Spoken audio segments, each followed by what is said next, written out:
Class 7 থেকে 12 পর্যন্ত ছাত্রছাত্রীদের জন্য Edubhavan online education app Google Play Store থেকে ফ্রিতে ডাউনলোড করো, লিংক ডেসক্রিপশনে। ভারতের প্রত্যাঘাতে কেঁপে উঠল পাকিস্তান, আর সেই হামলার প্রভাব পড়ল পাক প্রধানমন্ত্রী শাহবাজ শরীফের উপরেও। সরকারি বাসভবন থেকে তাকে সরিয়ে নেওয়া হয়েছে বলে জানা যাচ্ছে। শাহবাজ শরীফের বাড়ি থেকে ঠিক 20 কিলোমিটারের মধ্যে এই বিস্ফোরণটি ঘটেছে। পাক প্রধানমন্ত্রীর বাসভবনের কাছে ভারতীয় ড্রোনের ধ্বংসাবশেষও পাওয়া গেছে বলে খবর। ঠিক একই সময়ে করাচি বন্দরের নৌবাহিনী বিরাট আক্রমণ চালিয়েছে। ভারতের লাগাতার আক্রমণে কার্যত বিধ্বস্ত পাকিস্তানের প্রধানমন্ত্রী শাহবাজ শরীফ রীতিমতো বাসভবন ছেড়ে পালালেন। এবার তার বাড়ির সামনে ইসলামাবাদে একটি বড়সড় বিস্ফোরণ হয়। এদিকে আবার বালুচিস্তানের যোদ্ধারাও পাকিস্তানি সেনার উপর আক্রমণ চালিয়েছে। অন্যদিকে পাকিস্তানের একাধিক ড্রোন এবং মিসাইল গুলি করে নামানো হয়েছে মাটিতে।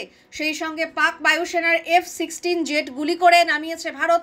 এছাড়াও দুটি J-17 বিমান নিকেশ করেছে ভারতের এয়ার ডিফেন্স সিস্টেম।